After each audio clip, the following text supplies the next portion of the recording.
নমস্কার প্রিয় দর্শক, আপনারা দেখছেন দ্য কেএবি নিউজ প্লাস। আপনাদের সঙ্গে কথা বলছি আদিত্য।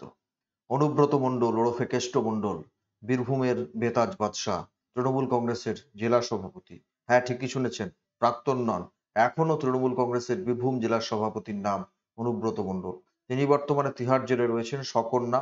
বিভিন্ন অভিযোগে অভিযুক্ত হয়ে তিনি তদন্তাধীন হয়ে এখন সিবিআই এর হাতে গ্রেপ্তার হয়েছিলেন এবং পরবর্তী সময়ে তিনি এখন তিহাড় জেলে রয়েছেন সকন্যা তিহাড়ে অনুব্রত মণ্ডল। কিন্তু তিনি যে অন্তর্যামী কেষ্ট। তাই বীরভূমে না থেকেও, তার বাড়িতে না থেকেও তিনি কি বীরভূমের ভোটে নেই? আছেন। বীরভূমের নির্বাচন এখনো তার নামেই হয়। এটা শুধু বিরোধীদের কথা তা নয়, তৃণমূল কংগ্রেসের পক্ষ থেকেও আহ এখনো পর্যন্ত তিনি এতদিন জেলে থাকার পরেও তাকে কিন্তু জেলা সভাপতির পদ থেকে সরানো হয়নি।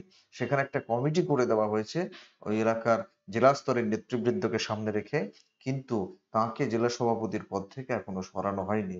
সুতরাং দল হিসেবে যে তার পাশেই আছে তৃণমূল কংগ্রেস, মাননীয় মুখ্যমন্ত্রী মমতা বন্দ্যোপাধ্যায়ও তার পাশে রয়েছেন, তার স্নেহের ভাই কেষ্টর পাশে রয়েছেন। তিনি বলেছিলেন কেষ্টকে বীরের সম্মান দিয়ে ফিরিয়ে আনতে হবে। হঠাৎ করে ভাবতেই পারেন এতদিন পর অনুব্রত মণ্ডলকে নিয়ে আমরা কেন কথা বলছি। তিনি তো দীর্ঘদিন জেলে রয়েছেন, আলোচনার অন্তরালে কার্যত চলে গেছিলেন। না, আলোচনার অন্তরালে চলে যাননি। আজকে দেশের স্বরাষ্ট্রমন্ত্রী অমিত শাহ বীরভূমে সিউড়িতে সভা করেছেন এবং সেখানে গিয়ে তিনিও কি এড়াতে পারলেন অনুব্রত মণ্ডলের প্রসঙ্গ? না, পারলেন না। তিনিও কিন্তু অনুব্রত মণ্ডলের নাম ধরে এবং প্রসঙ্গ তুলে বললেন, আপনারা ভয় পাবেন না, অনুব্রত মণ্ডল এখন জেলে রয়েছেন। সুতরাং আপনারা মন খুলে ভোট দিন, ভয় না পেয়ে, ভয়ভীতিকে উপেক্ষা করে আপনারা ভোট দিন। আপনাদের শোনাবো নিশ্চিতভাবে অমিত শাহর বক্তব্য। তবে তার আগে একটা কথা নিশ্চিতভাবে বলতে হবে, অনুব্রত মণ্ডল গোটা রাজ্যের ক্ষেত্রে তো বটেই, গোটা দেশের ক্ষেত্রেও বিভিন্ন জায়গাতে একটা মিথে পরিণত হয়েছিলেন। বীরভূমের ভোট করার একটা আলাদা স্টাইল বিভিন্ন সময় তিনি দেখিয়েছেন। কখনো গুড় বাতাসা খাইয়েছেন, কখনো চরম চরম ঢাকের বাড়ির কথা বলেছেন, কখনো বলেছেন উন্নয়ন রাস্তায় দাঁড়িয়ে আছে, এত উন্নয়ন হচ্ছে দেখতে পাচ্ছেন না।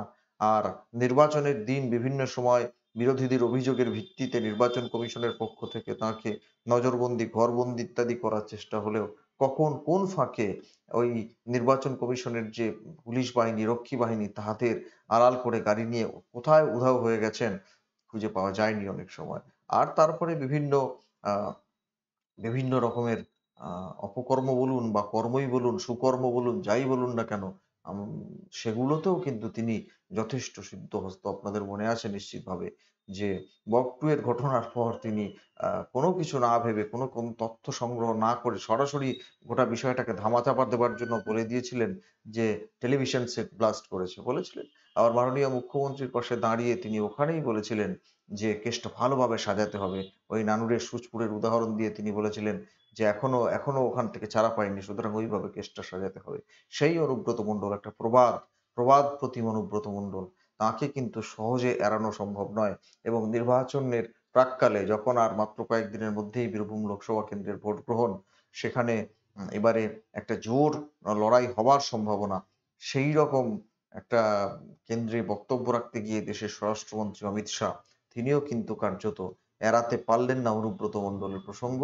তার মুখ থেকেও কিন্তু এ বিষয়ে কিছু কথা বেরোলো। আসুন আপনাদের সেই কথা শোনাই। অনুব্রত মণ্ডল, কলির কেষ্ট, মমতা বন্দ্যোপাধ্যায়ের স্নেহের কেষ্ট ভাই কেষ্ট মণ্ডল, তার কথা আপনাদের শোনাই। আসুন।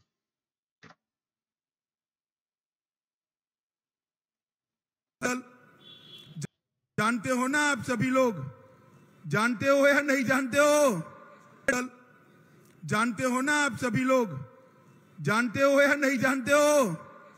अरे डरो मत, जेल में गए वो जानते हो या नहीं जानते हो?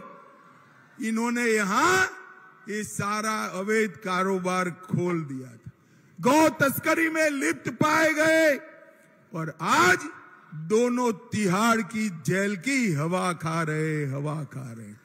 आज मैं कहने आया हूं, जो कटमनी चलाते हैं, जो सिंडिकेट चलाते हैं, अभी भी सुधर जाओ, समय है। हमारी सरकार बनने के बाद यहां कटमनी और सिंडिकेट चलाने वाले को उल्टा लटका कर सीधा करने का काम ये भारतीय जनता पार्टी की सरकार कर। भाइयों बहनों, এই কথাটা অমিত শাহ প্রায় সমস্ত সভা থেকেই বলছেন, বিশেষ করে বাংলার সমস্ত সভা থেকেই বলছেন। আগের দিন যোগীজিও বলেছিলেন, উত্তরপ্রদেশের মুখ্যমন্ত্রী যোগী আদিত্যনাথ, তিনিও বহরমপুরের সভা থেকে এই একই ধরনের কথা বলেছিলেন। উল্টে ঝুলিয়ে সোজা করে দেব। আমি যেটা বললাম যে অনুব্রত মণ্ডল কিন্তু একটা মিথ। গোটা রাজ্যের ক্ষেত্রে নির্বাচনের ত্রাস সৃষ্টির ক্ষেত্রে, পরিষ্কার করে বলতে গেলে ত্রাস সৃষ্টির ক্ষেত্রে একটা মিথ। আর সেই মিথটা ভেঙে এই প্রথম অনুব্রত মণ্ডল, পঞ্চায়েত নির্বাচনের কথা বাদ দিন, পঞ্চায়েত নির্বাচন কি হয়েছে, এই প্রথম অনুব্রত মণ্ডল আহ বীরভূমে নেই। গোটা দেশের এত বড় একটা নির্বাচন হচ্ছে এবং ভোটের দিনও তাকে বিভিন্ন সময় বলতে শোনা গেছে ওভার টেলিফোনে, তাড়াতাড়ি করে নাও, কত লিড হবে, তাড়াতাড়ি করে নাও, এরকম বিভিন্ন রকম বিভিন্ন টোনে আমরা কথা বলতে শুনেছি। কাউকে কাউকে গাঁজা কেস দিয়ে ভিতরে ঢুকিয়ে দেওয়ার কথা বলতে তাকে অনর্গল শোনা গেল। হুমকি টুমকির কথা তিনি সব সময় যতটা সহজে বলতে পারতেন, খেলা হবে থেকে শুরু করে ওই উম, বিভিন্ন রকমের, কখনো হকি স্টিক, কখনো অন্যান্য ক্রিকেট ব্যাট থেকে শুরু করে বিভিন্ন বিষয় নিয়ে তিনি সন্ত্রাস সৃষ্টিকারী কথা বলতেন, বিভিন্ন কায়দা করে কৌশল করে বলতেন। ওই যে বললাম, চরম চরম ঢাকের বাড়ি, গুড় বাতাসা ইত্যাদি বলার মধ্যে দিয়ে মানুষকে ত্রস্ত করতেন। এবারে কি মানুষ ভয় মুক্ত হয়ে বীরভূমে ভোট দিতে পারবেন? কারণ অনুব্রত মণ্ডল সত্যি সত্যি এখন তিহার জেলে রয়েছে। যদিও তার দলের নেতারা, নতুন অনুব্রত মণ্ডল দু একজন গজিয়ে উঠছেন আস্তে আস্তে, তারাও চেষ্টা করছেন মানুষকে ধমকানোর চমকানোর। সেই সব ধমকানি চমকানিকে উপেক্ষা করে মানুষ কি নতুন উদ্যমে গর্জে উঠে ভয়মুক্ত পরিবেশে এবারে বীরভূমে ভোট দিতে পারবেন? আমাদের নজর থাকবে সেদিকে। আপনারাও দেখতে থাকুন আমাদের প্রত্যেকটা প্রতিবেদন। আপনাদের নজর থাক দ্য কেএবি নিউজ প্লাসের পর্দায়। ধন্যবাদ। দেখা হবে পরের প্রতিবেদন নিয়ে খুব তাড়াতাড়ি।